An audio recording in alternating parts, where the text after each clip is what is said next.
건강하고 행복한 소시 오늘 세 번째 아티스트 임영웅님에 대한 소식 전달해드리게 되었습니다. 자, 아티스트 임영웅님에 대한 이 군대 미담이 또 하나 생겨서 제가 앞선 영상에 설명을 해놨으니까요.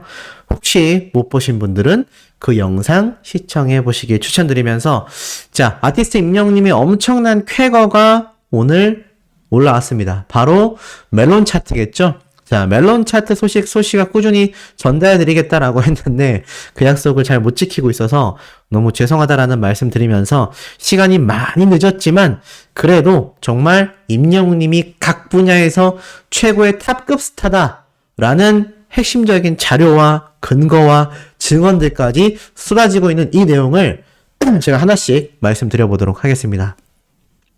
우리나라 최고의 음원 사이트라고 할 수 있는 바로 이 멜론 뮤직. 멜론 뮤직에서의 차트가요, 곧 대한민국의 음원 차트라고 해도 과언이 아닐 정도라고 할 수 있겠습니다. 자, 이런 아티스트 임영웅님의 차트를 확인할 수 있는 멜론 차트. 오늘 아침 8시 어떤 결과가 이루어졌을까요?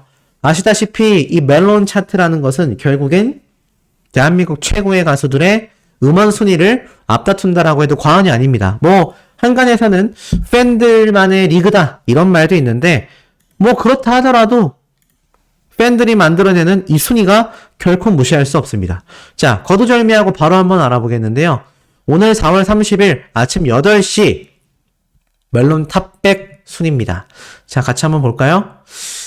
1, 2, 3 위에는 다른 가수의 노래가 있습니다. 아이브의 컴백곡, 세븐틴의 곡. 하지만 4위에는 어김없이 우리 아티스트 임영웅님의 사랑은 늘 도망가 노래가 있고요. 쭉 내려보니까 7위에 우리들의 블루스, 8위에 런던보이, 9위에 다시 만날 수 있을까, 10위에 폴라로이드, 11위에 무지개, 12위에 이제 나만 믿어요, 13위에 아버지, 14위에 아비앙또, 15위에 손이 참 곱던 그대, 16위에 인생 창가, 17위에 아까 3위를 했었던 세븐틴의 또 다른 노래, 18위에 사랑해 진짜, 19위에 연애편지, 20위에 보금자리까지. 와, 그리고 20위 밖으로 누가 있냐? 보이시죠? 세븐틴이라는 그룹의 노래와 뉴진스의 노래들이 쫙 포진되어 있습니다. 야, 지금 얼마나 굉장한 순위입니까? 심지어 임영웅님과 탑3를 다퉜던 유나씨의 노래는 30위권 밖으로 밀려나 있어요. 근데 탑100 안에 들어가는 것만으로도 대한민국 멜론 차트에서는 정말 혁혁한 성과거든요.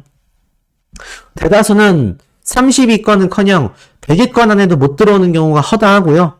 나아가서는 200위권 안에도 이름을 올리기가 쉽지 않습니다. 그런데 지금 임영웅님의 순위를 한번 쫙 보세요. 어마무시하지 않습니까? 정말 올려도 계속 우리 아티스트의 음원들이 줄지어져 세워 있는 것을 확인하실 수 있을 겁니다. 이게 바로 언제죠? 오늘 일요일 아침 8시에 만들어낸 결과다.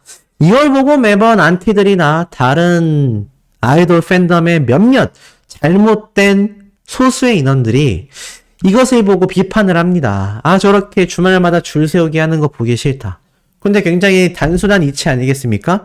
자신들도 열심히 활동해서 자신의 가수의 순위를 줄 세우기를 하면 해결될 일입니다. 하지만 자신들은 그렇게 똘똘 뭉치기가 어떻죠?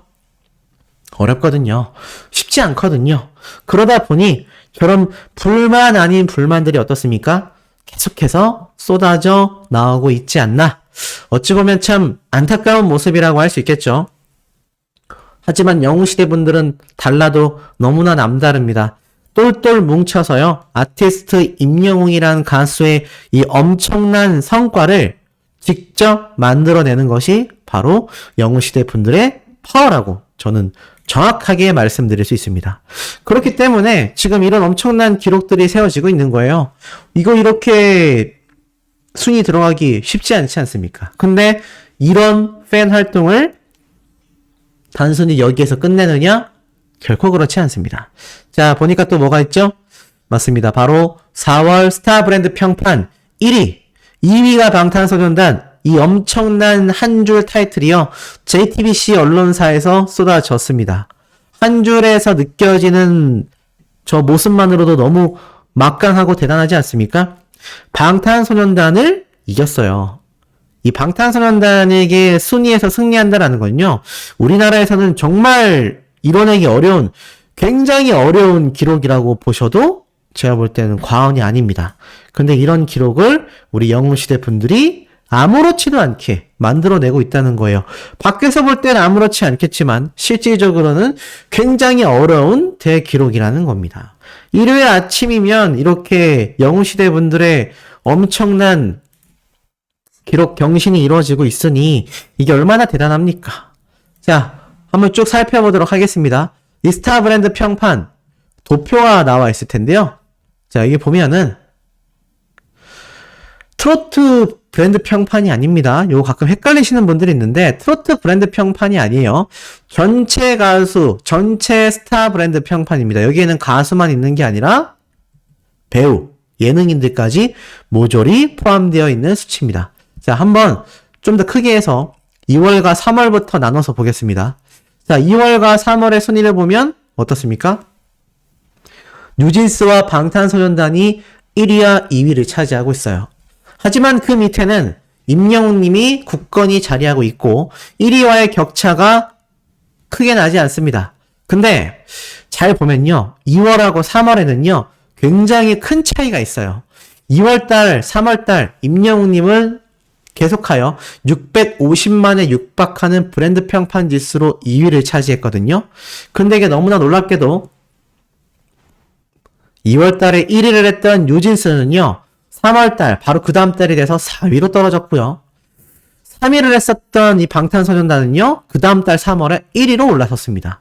둥그러기 왔다 갔다 한다는 얘기예요. 하지만 2월달, 3월달 보면 우리 영웅시대 분들의 이 팬 활동이 얼마나 일률적이고 전략적이었는지를 알 수 있습니다. 똑같은 650만 정도 되는 브랜드 평판 지수로서 2월달, 3월달에 임영웅님이 탑3 안에 당당히 랭크가 되어 있었다라는 거죠. 이 모습이 굉장한 모습이지 않나라는 생각이 듭니다. 자, 그런데 여기에서 끝나는 것이 아니었어요. 자, 4월달로 넘어가니까 어떻게 됩니까? 자, 3월달과 4월달 브랜드 평판 지수에서도 굉장히 큰 격차가 납니다. 2위로 떨어진 방탄소년단, 하지만 실질적으로는 3월달의 평판 지수보다 거의 200만에 가까운 지수가 올라갔어요. 그런데도 2위입니다. 그리고 4위를 했던 뉴진스는 30만 평판 지수가 상승했지만 여전히 어떻죠? 4위에 랭크가 되어 있습니다. 그런데 임영웅님은 어떻죠? 무려 200만이 넘는 엄청난 지수를 기록하면서 방탄소년단의 이 엄청난 큰 폭의 상승을 누르면서 4월달 1위에 올라섰습니다. 자, 브랜드 평판 지수. 임영웅님 같은 경우는 4월달에 뭐 영웅 탄생기도 있었죠.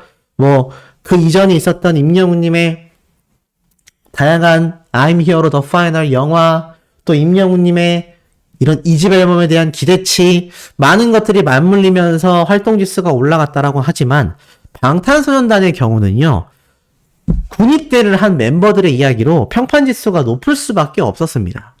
그런데도 임영웅님하고 비교하면 어떻죠? 그래도 영웅시대 분들이 엄청난 팬활동으로 승리했다. 이런 기록들이 하나하나 쌓이기 때문에 결국 아티스트 임영웅이란 가수를 설명할 때 많은 언론사와 대중들은 뭐라고 이야기를 하겠습니까? 야, 우리나라에서 유일하게 방탄소년단과 어깨를 견줄 수 있는 솔로 가수, 전체 가수는 바로 아티스트 임영웅밖에 없다.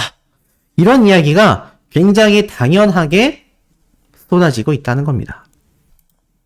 이것이 너무나 대단한 쾌거 소식이라고 할 수 있겠죠? 그렇기 때문에 영웅시대 분들의 이런 팬활동, 스밍활동, 투표활동 소식을 항상 영상 끝날 때마다 설명을 드리고 있습니다. 그래서 짧게 말씀드리고 있지만 이게 또 사람이 습관이 무서운 게 이 유튜브에도요, 구독, 좋아요, 알림 설정 왜 계속 이야기를 하냐라고 궁금해 하시는 분들이 있는데 계속 듣다 보면 그게 생각이 난다고 합니다. 계속 얘기를 안 하면요, 얘기를 안 하게 되는 거죠. 마찬가지입니다. 제가 항상 영상 말미에 구독, 좋아요와 더불어서 스밍 투표 활동 설명드리는 이유가 바로 이런 임영웅님의 쾌거 소식을 만들 수 있는 우리 영웅시대 분들에게 부탁하기 위함이고, 또 이걸 듣다 보면 한 번 할 거 두 번 하게 되고 안 할 뻔했던 거 하게 되지 않겠습니까? 그래서 이런 활동들이 어떻죠? 굉장히 유효하다, 굉장히 중요한 활동이라고 할 수 있겠다 라고 말씀드리고 싶습니다.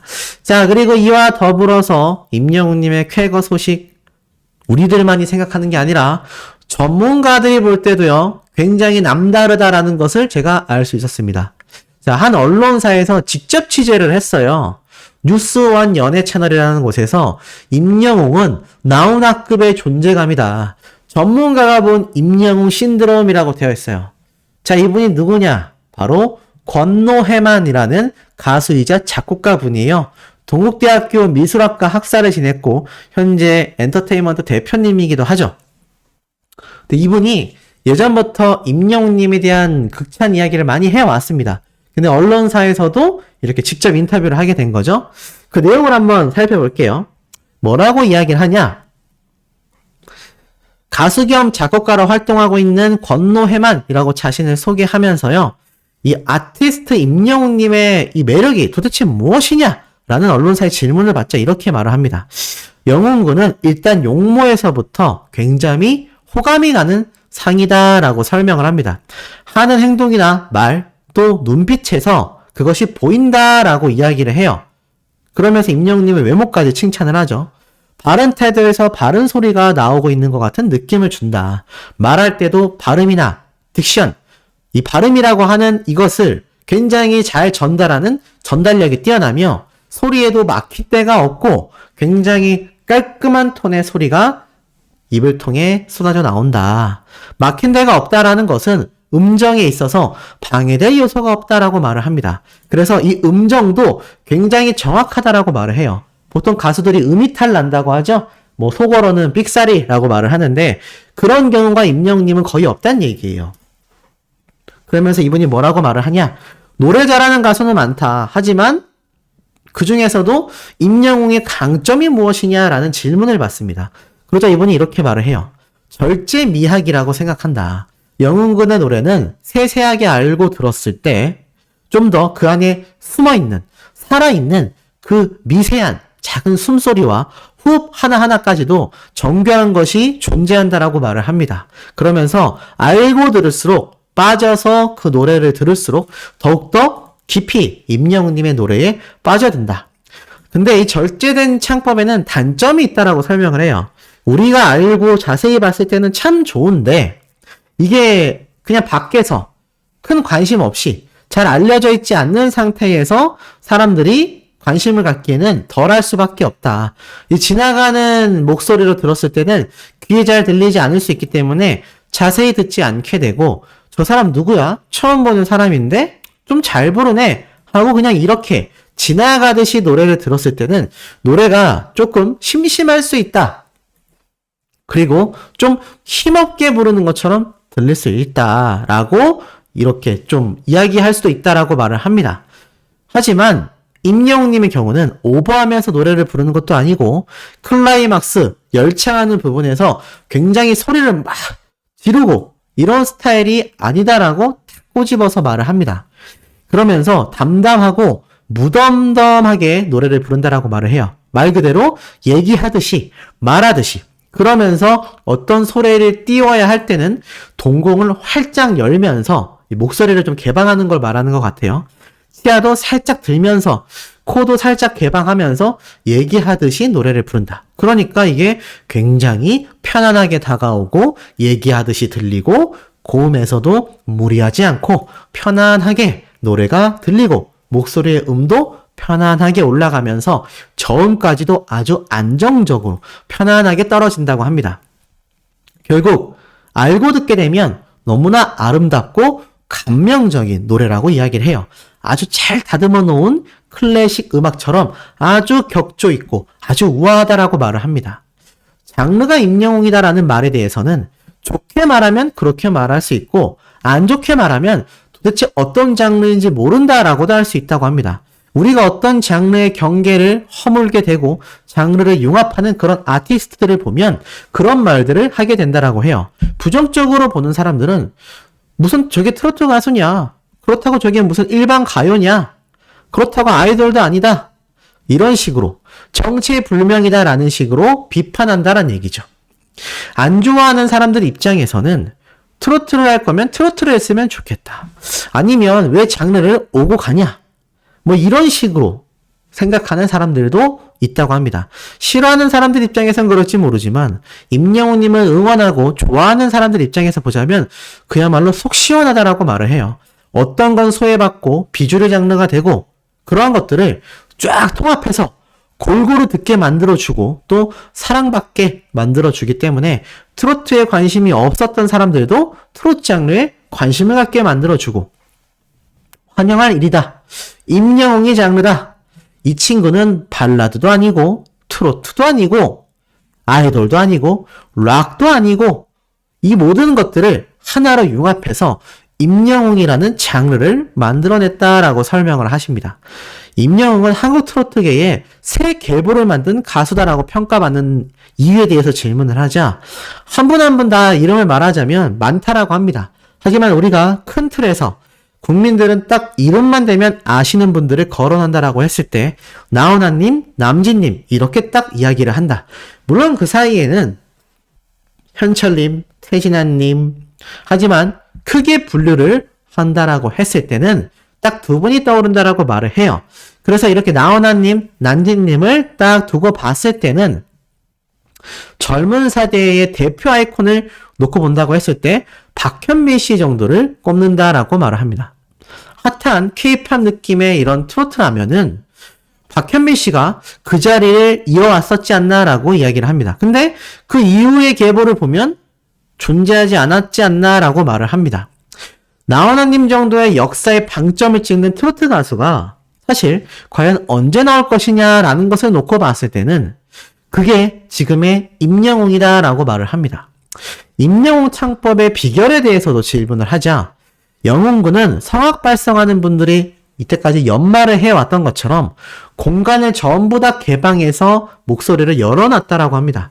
편안하게 자세가 이미 딱 편안하게 가슴, 목, 그리고 비강, 광대뼈, 눈썹, 머리, 입속 안의 공간조차도 굉장히 편안하게 그래서 공간들을 딱 알맞게 본인이 여러 가지 시도를 하면서 완성을 해나왔던 거라고 말을 합니다. 소리를 어떻게 낼지 소리의 길을 이미 알아냈다라는 거죠. 한마디로 철저하게 공부가 되어 있는 사람이다라고 말을 합니다. 임영웅 씨도 트로트 쪽에서는 굉장히 원했던 목소리고 존재하지 않았던 목소리인데 이게 특이하지 않으면서도 아주 대중적인 마치 우리 주변에서 듣고 있었던 목소리 같은데도 트로트 씬에서는 없었던 목소리였다라고 말을 합니다. 똑같은 목소리를 막상 찾아보려고 하면 없었고 창법조차도 존재하지 않았다라는 거죠. 임영웅님과 언제 처음 만났냐라는 질문에서는 이 광명시청에서 지역 TV 방송에서 만났었다라고 합니다. 그 한빛방송이라는 곳에서 웃음이 있는 노래 콘서트라는 프로그램이 있었다고 해요. 그게 미스터 트롯이 방영하기 1, 2년 전쯤에 방영됐었던 방송이라고 합니다. 그때 이분이 그 프로그램을 운영했는데 거기 있다 보니까 초대 가수로 이제 임영웅 님이 방문을 했다고 합니다. 이 방송 전부터 계속 대기실에 같이 있게 되지 않냐. 이때 영웅 군이 유명하지 않고 신인 가수다 보니까 굉장히 친하게 또 편하게 사진도 많이 촬영을 했었다라고 이야기를 합니다. 아무래도 유명했다라면 그렇게 촬영하기가 쉽지 않지 않았나라는 이야기를 돌려서 말을 하신 것 같아요. 그러면서 이렇게 말을 이어가요. 참 편안하게 사진도 찍어줬고 남자들끼리 있다 보니까 저 구석에 가서 그냥 옷도 의상도 막 갈아입고 했다고 합니다. 그래서 영웅군이 화장실 어디 있냐 라는 말도 하지 않고 탈의실도 찾지 않고 그냥 현장에서 막 옷을 갈아입는 모습을 보고 아 굉장히 털털하구나. 사진 찍을 때도 귀여운 표정, 익살스러운 표정 막 볼빵빵하게 하거나 약간 장난도 잘 치는 그런 성격이었기 때문에 사진을 찍는 데 있어서도 굉장히 좀 편안했다 라고 말을 합니다. 그러면서 대스타가 될 거라고 예상했냐라는 질문에 사실 예상 못했다라고 말을 해요. 이제는 정말 그래서 꺼진 불도 다시 봐야 한다. 이렇게까지 초대박이 날 줄은 몰랐지만 정말 너무너무나 대박이 났다. 사람의 앞일은 정말 알 수가 없다라고 말을 해요. 이 정도까지 슈퍼스타가 한 번에 될 거라고는 쉽게 예상하지 못했다라고 합니다. 이런 엄청난 일들이, 이런 엄청난 흐름이 생길 거라고는 예상 못했다라고 해요. 첫 만남 때와 현재의 노래 실력을 이야기하자면 엄청나게 발전했고 훨씬 더 완성됐고 완벽해졌다라고 말을 합니다. 지금 임영웅님이 몸을 쓰는 것만 봐도요. 미스터 트롯에 나가기 전까지는 약간 몸치에 가까웠다. 많이 뻣뻣했다라고 말을 합니다. 스스로도 몸치라고 말을 했었다라고 하죠. 춤을 잘 못 춘다라고 해서 이 사랑의 트위스트 이런 거 귀엽게 추는 정도였다라고 말을 합니다. 하지만 지금은 춤을 정말 잘 춘다라고 해요. 아이돌 가수라고 해도 부족함이 없을 만큼 춤을 너무 잘 춘다라고 말을 합니다. 그것만 봐도 벌써 몸 쓰는 게 달라졌다라고 말을 해요. 이 몸 쓰는 게 달라졌다라는 것은 리듬 타는 것에 있어서도 더욱더 만능이 된 것이고 표현할 수 있는 폭이 훨씬 더 넓어졌다라고 말을 합니다. 댄스곡을 부를 때 힙합, 레게, 아비앙토 같은 노래를 부를 때는 또 그 노래에 맞는 리듬으로 훨씬 더 폭넓은 장르를 소화할 수 있게 된 것 같다라고 합니다. 이 임영웅 신드롬이 언제까지 갈 거냐라고 질문하자 언제까지가 아니라 이제는 무한대다. 끝이 없다라고 말을 해요. 우리가 나훈아님을 보면 알 수 있듯이 나훈아님의 인기가 지금 없어집니까? 라고 말을 해요. 나훈아님은 세월이 지나도 콘서트를 열면 딱 매진된다라고 말을 해요. 5분도 안 돼서 매진되는데 나훈아님급의 존재가 되었다라고 이야기를 합니다. 이 글로벌 가수로 도약하려면 어떻게 해야 되냐라고 말을 하자 그런 시도들과 계획은 이미 되어 있는 것처럼 보인다라고 해요. 아비앙토 또 그 앨범에 수록되어 있는 노래들이 몇몇 곡만 빼놓고는 트로트의 색채가 거의 없는 노래들이다라고 말을 합니다. 그렇기 때문에 이미 임영웅님의 행보는 글로벌로 이어져 나가고 있다라는 거죠. 이미 K-팝과의 결합들이 시도가 되고 있고 세계로 뻗어나가려고 하는데 이 문제점은 세계인들의 관점에서 K-트롯으로 비춰지냐 안 비춰지냐의 문제라고 해요. K-트롯이라는 것이 이 세계 시장에서 빌보드에 오를 정도로 핫한 성과를 이뤄낸다면 사실 역사에 크게 남을 일이다라고 이야기를 합니다. 정말 누구도 이뤄내지 못했던 또 하나의 업적이 아니겠냐라고 이야기를 해요. 그리고 임영웅님의 사랑의 진짜 또는 사랑은 늘 도망가 그 노래들도 드라마와 결합을 했고 발라드풍의 노래가 어느 정도 세계적으로 많은 사랑을 받고 있다라고 말을 합니다. 그런 곡들을 시도할 때 영화, 드라마 등과 다양하게 콜라보를 해서 임영웅님의 노래가 세계적으로 사랑받게 될 때 이 노래 코드에 트로트적인 요소가 만약 좀 더 섞여서 만들어진다면 그것이 곧 K-트로트로서의 방점을 찍지 않을까. 정말 미국을 뒤집어놨다. 세계 시장을 뒤집었다. 이런 말이 나오지 않겠냐라고 이야기를 하십니다. 자, 이런 내용들을 전체적으로 종합을 해보면요. 아티스트 임영웅님의 이런 엄청난 성과들이 이미 예견되어 있지 않나라는 생각이 듭니다. 이런 전문가분들의 증언들이요. 사실 이런 언론사만이 아니라 다양한 잡지사, 다양한 기사를 통해서도 쏟아지고 있으니 아티스트 임영웅님이 나훈아급의 존재가 되었다라는 이 명제 자체는 사실 어느 정도 상당히 부합하지 않나라는 생각을 저도 조심스럽게 해봅니다. 이게 저 혼자만이 생각이 아니라 바로 전문가분들의 의견이고 언론사들이 바라보는 시야이기 때문입니다. 자, 다음 영상에서도 우리 임영웅님의 이야기 전달 드릴 겁니다. 구독, 좋아요, 알림 설정, 스밍, 투표 활동 부탁드리며 우리 다음 영상에서 곧 만나도록 해요.